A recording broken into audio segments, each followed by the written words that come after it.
Well, good Friday morning. Wait, wrong, afternoon. I'm Rick Dancer. We don't have a show today, but I'm sorry. I just can't resist getting on here and talking about a few things going on in the world. I have great concern, and yet I also find myself quite hopeful. It feels like Cinderella got kissed by the prince, and people are waking up and saying, wait a minute, this isn't working. Did you see the poll on the governor? Her numbers are in the toilet. Her popularity, if you could even call it popularity, she has no popularity. And her office put out a press release that said, Governor Brown is more concerned about serving the people of Oregon than she is about polls. Bullshit. You're not serving Oregon. Oh my God. If she really, I feel bad, if she really thinks that this is serving Oregonians, it's serving a certain segment of Oregonians, which is a smaller and smaller group of Oregonians as the days go by. And this isn't a Democrat-Republican issue at all, because the most popular governor in the state, in the country, is the governor of Vermont, and he's a Republican. And Vermont is a super liberal state too. So you can be a liberal governor and still be popular. You can be a conservative governor and still be popular if you serve your people, not your own resume and your own political gain. And I can't help but think that's what this is, because this is just insanity. The fact that we're still wearing masks and taking it seriously is beyond me. It is beyond me. Let's keep talking about the governor for a second here. A different governor, though. The future governor. So did you guys see, so this is what gives me really great hope too. Betsy Johnson, and full disclosure, she's a friend of mine. Love this woman. She's a Democrat. She's a moderate Democrat. I've had her on the show numerous times. She helped us with the Hatfield thing. She's just a great woman. And she's got guts. And she told me, I've been trying to talk her into running for governor forever, and she knows she knew it was an uphill battle, because she couldn't run as a Democrat because the Democrats want somebody that's, far progressive than what I like to refer to as, she wants the Democrats want a regressive person, because progressive means you're moving forward, and what I see the progressive agenda is actually regressive. So she knew she couldn't win the nomination or get through a primary at all. She's not a Republican. She couldn't get through that way either. So she's going to disaffiliate. And everybody keeps saying she's running as an independent, but I'm not positive. I think she might be running as a non-affiliate, because independent is a party too. And I don't think, people don't understand that. Even the media doesn't understand that. There's an independent party, and honestly, it's just as bad as the other parties. They're all about parties. And then the independent party goes and sponsors and endorses Democrats and Republicans. It's like, you guys are all just screwed up. So I don't know, and I will find out. But they keep saying in the media that she's running as an independent. I think she's running as a non-affiliate. But I guess it doesn't really matter. But stuff like that matters to me, because I take it. But anyway, she has $2.3 million in her war chest to run for office. The closest person to her is the Democrat who wrote for the New York Times and now lives in Yamhill County, Nicholas Kristof. He has $1.2 million. Tina Kotek, who was supposed to be the heir apparent, the House Speaker, to taking that job, the governor's job, she's only down at $440,000. Not doing too great, Tina. And Tobias Reed, another name that some people know, I think he was the treasurer, I think that's what he is. He has $661,000. The only Republican that shows up, at the top dollar, is Bud Pierce, who ran before, and he has $752,000. So you're seeing a lot, and then there's a ton of other people, but they don't, measure up in terms of dollar-wise. You're seeing things shake out that way. I personally am excited because I think Oregon's ready. Here's the problem I see with the people with Betsy. I'm already seeing people come on and take apart her record and go, and especially Republicans bitching about, yeah, she's still a Democrat, she's just doing this. Well, the problem with you people is That's what you've been doing for decades. And how long has it been since you've had a Republican as a governor? So something you're doing is not working. And that is being so nitpicky that you have to agree with everything that person does. I don't agree with all of Betsy's positions, and she doesn't probably agree with mine.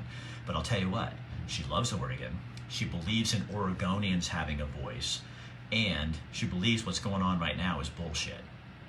So that's the kind of person that I want in office. And I'll do anything to, well, I won't do anything, but you know what I mean. I'm going to push her as far as I can. I think she's awesome. And so for those of you who want to just bring up why she's not going to work, go ahead, vote for your person that you think is going to make it. And we'll just, insanity is the definition of what we do in Oregon. We keep doing the same thing over and over again. Oh, Jason, you and I think alike. And then what happens? We sit here, so then now I'm only voting for a Republican or a Democrat. And then what we get is this, you get a controlling person in our government. Okay, so let's move topics, because I have lots of things I want to talk about here. I'm feisty today. It's Friday and I don't have a show. I was watching the news while I was doing my exercise this morning. And that's the only time I ever see regular television, and it's the only time I ever see the news, because the media is the problem. But I see Nancy Pelosi up there, and she's blah, blah, blah, blah. And see, I can't hear the sound, so what you see is this intense look on her face, and she's going like this, and it's trying to smile, and all she looks like is she's trying to pull the wool over your eyes. I do not like that woman. But she said something I thought was really funny. So here's this $1 trillion or whatever it is, and she says in the soundbite, because I can read the captioning, and she says this is for our children.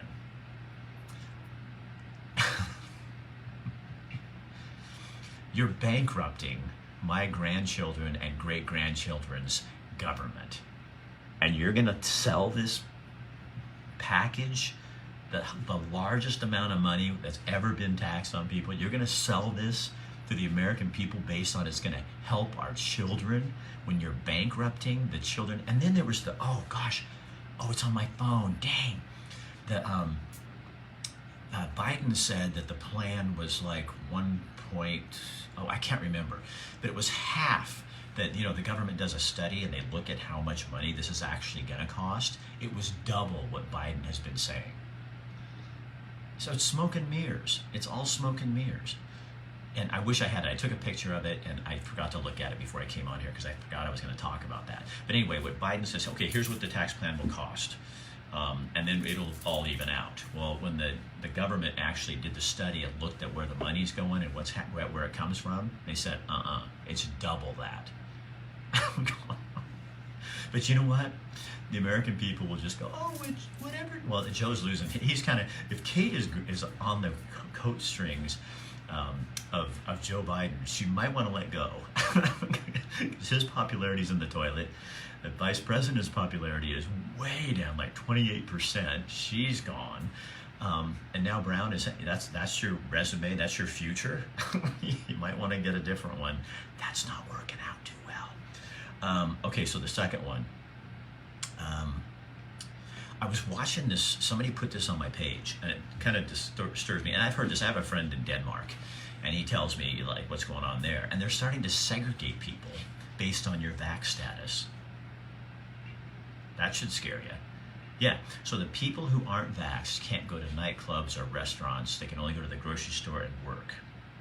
Because COVID doesn't spread at the grocery store and work, but it spreads at bars and restaurants. And what I'm seeing, I have 6 people in my life that I know of, and all of them have COVID right now. Of all 6 of them, they all got it after getting the booster. They didn't have COVID before, haven't had it before, got the booster, and got really, really sick with COVID. That's a sales point. I don't want to do that. And so and I'm looking at numbers and seeing that vax people and unvax people are both getting it, both spreading it. And so now you're going to segregate based on vaccines. And there's talk in Europe of doing this. I think it was Austria is talking about doing this, and Germany. And then London in the UK, they're starting to ask questions. asking people in the public, what do you think about doing that? I think that is really scary.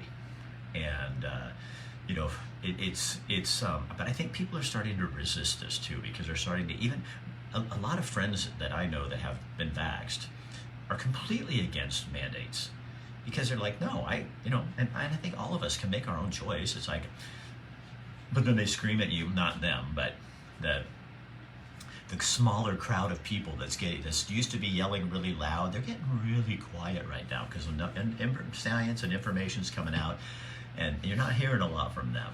But I think when somebody says to me, or to someone I know who's not vaxxed, you're the one who's being selfish. You're being selfish by not taking care of people around. I wonder, we could turn that around maybe. What if you're the one who's being selfish because you've been vaccinated, you think you're doing the right thing, you made your choice, but you're being selfish because you want to allow other people to make their own medical choice. Plus, you're okay with segregation because you've had your vax. If you didn't have your vaccine, would you be okay with? Wouldn't that make you the selfish person? You know? I don't know. I think it's just a different way to look at it. We all get to make our choice. We still live in a free country, allegedly. And then when people make fun, oh, you have the freedom to kill people or whatever, that's just taking the argument and throwing it out, and it's like bullet points. And I think most of us, we're just not buying it anymore. The vaxxed and the unvaxxed, we're not buying it anymore. The numbers are down. The reason we're still doing this, Oregon's one of 5 states still in masks. The only state still masking outside in large crowds. Yeah, I saw a lot of masks at the Duck game. Yeah, how's that working?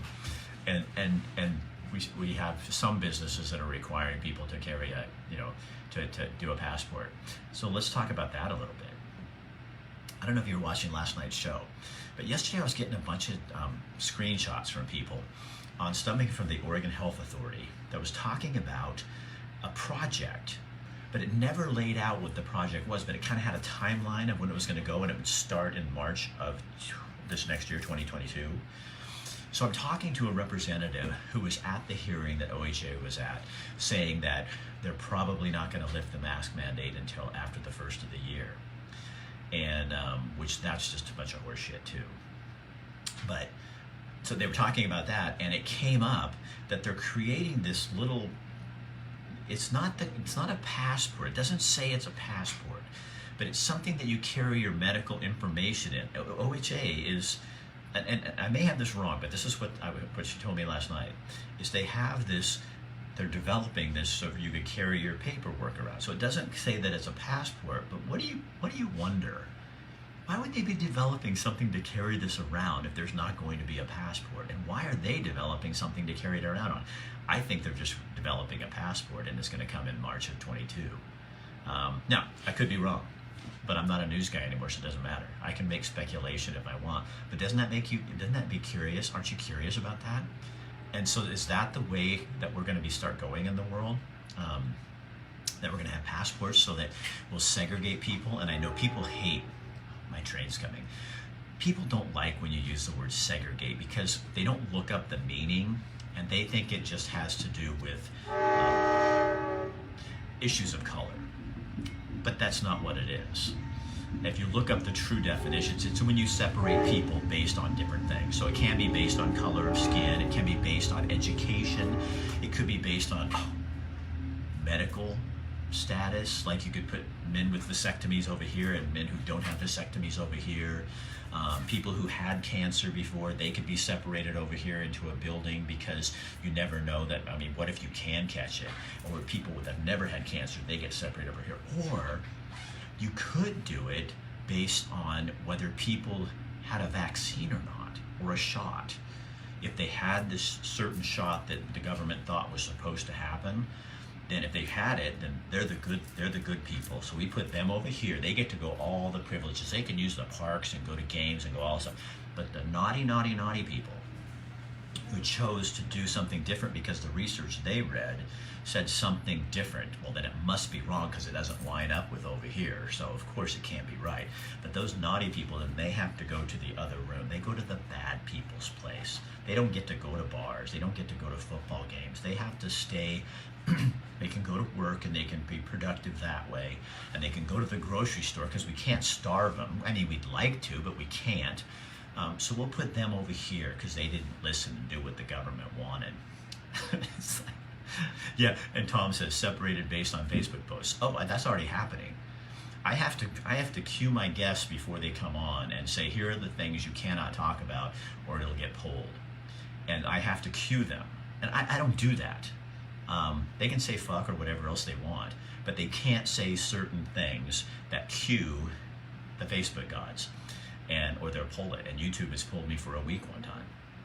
So that's what we're up against. It's already happening. But here's the good news. I was listening to this guy this morning. I had quite a bit of good news today, don't you think? There are more ants than there are grasshoppers. I heard a guy, I don't know his name, Alex, I think. He was at the school board meeting at 4J last night when the 4J board apparently made a big deal about a bunch of parents showing up and wanting to talk. Because, you shouldn't be talking at a school board meeting.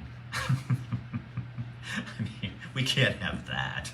We can't have parents disagreeing with the school board, who is also elected officials. And so if they're not going to let you talk, you might want to not elect them again. But so the police showed up and said there was no problem. The video apparently shows no real problem, but the school board thought there was a problem. The problem was that parents wanted to speak. So anyway, this Alex guy was talking on KPNW this morning, and he said, what people need to remember is there are more ants than there are grasshoppers. So it takes more ants to move a mountain. And so what that means is we all need to join forces and speak our mind. It doesn't mean we do mean things. It doesn't mean we try to silence. We should never try to silence anyone because we know what that feels like when they try to silence us. We should never segregate people because we can't do the same things that they're proposing to do to us, to them. You can't, then you have no credibility, and that's why they have no credibility. So what we have to do is allow them to speak, but never be silent. We get to speak up too, and we get to make our wishes known. And together as a group, we can keep them from canceling people, because the only reason they can cancel people is because we let them. If you allow people, they can say mean things about you. God, look at my page. Well, they're kind of silent now because I think they're a little kind of like a dog with his tail between its legs, because they're losing more and more and more, and all their leaders are starting to look like what they are, non-leaders, and so they're losing that. And I don't care if it's Democrats or Republicans. I've disliked Republican leaders just as much as I have Democrat leaders. What I don't like is leaders like we have now that are forcing their ideology on the people of this country, and that is wrong. That is not the United States. That is not Oregon. And we're not going to put up with it anymore. So they can only cancel you if you let them. So if somebody starts canceling me, then stick up for me. If somebody starts canceling your neighbors, stick up for them. And don't call them names. Just say, you don't get to do that. That's not true. And the more we call out their BS, the more their voice is diminished. And I don't want to diminish their voice for the sake of diminishing their voice. I just want them to stop smothering mine.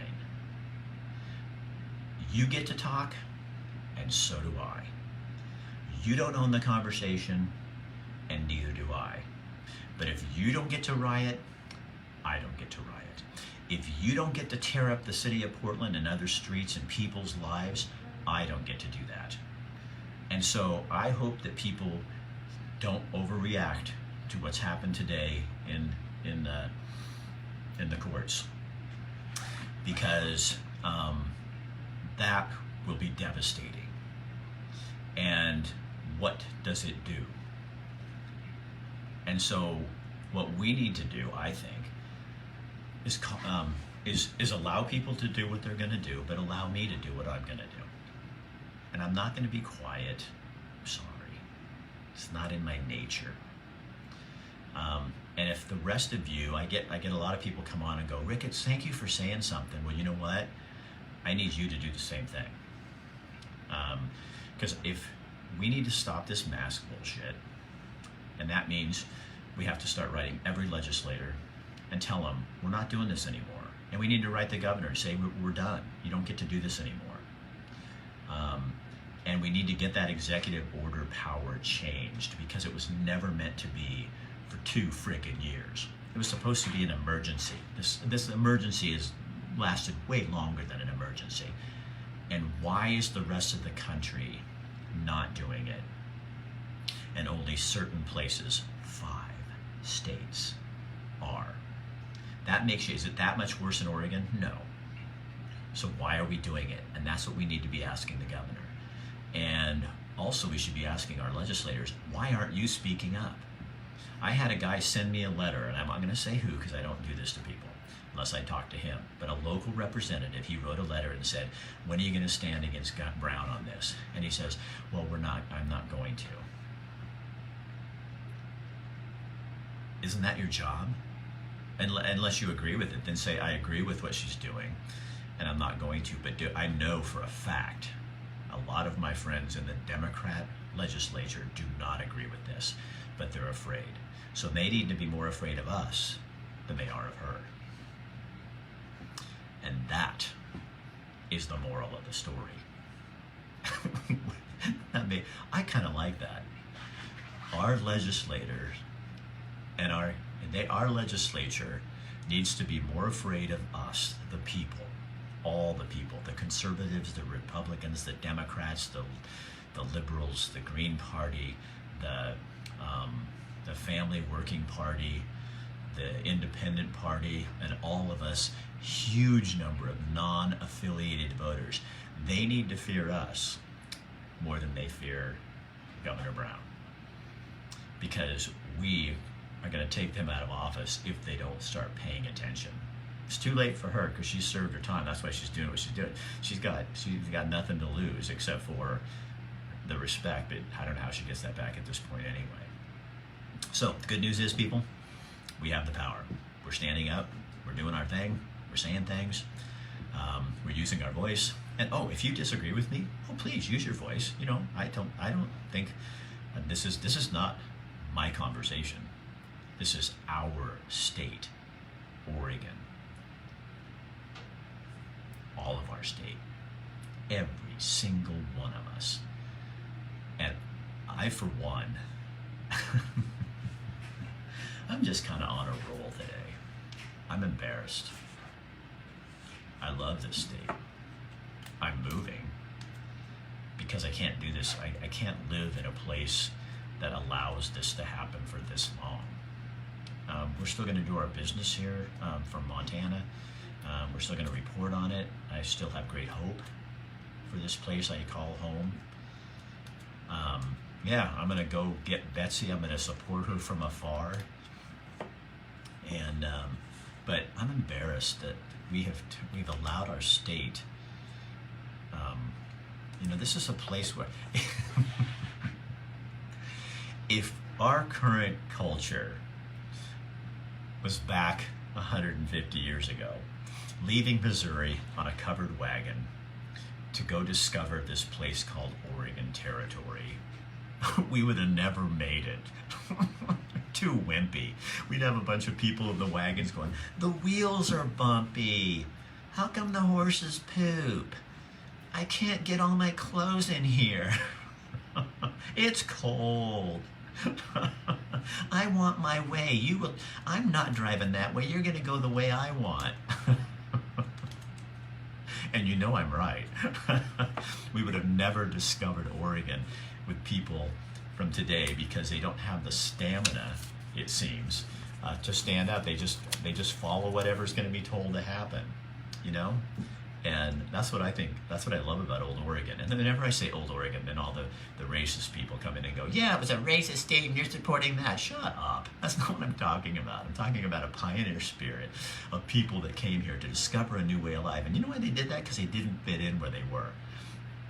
This was like, I think Oregon was, and I know from history, it was a bunch of kind of badass people in the beginning, because these were people that probably couldn't get along where they were and said, I'm gonna go find something new. I'm gonna start over. So you have all these independent. I talked to a miner one time, and she's passed away since. She was such a cool Bonnie Gitskill from Granite, Oregon, one of the only female miners at the time. And she says to me, Rick, you know what? Oregonians are rugged individualists. And she goes, and that's a good thing and a bad thing. The good thing is nobody tells us what to do.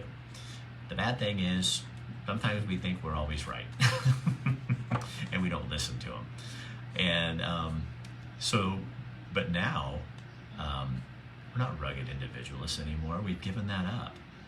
Now we want comfort. We want everything to feel right. We want everything to go smoothly. We want somebody to do it for us. We don't want to work. We don't want to work hard for stuff. And that's not all of us. I'm just saying that is the general attitude that I see prevailing. But underneath that, rumbling underneath now, people are waking up. The rugged individualist is coming back.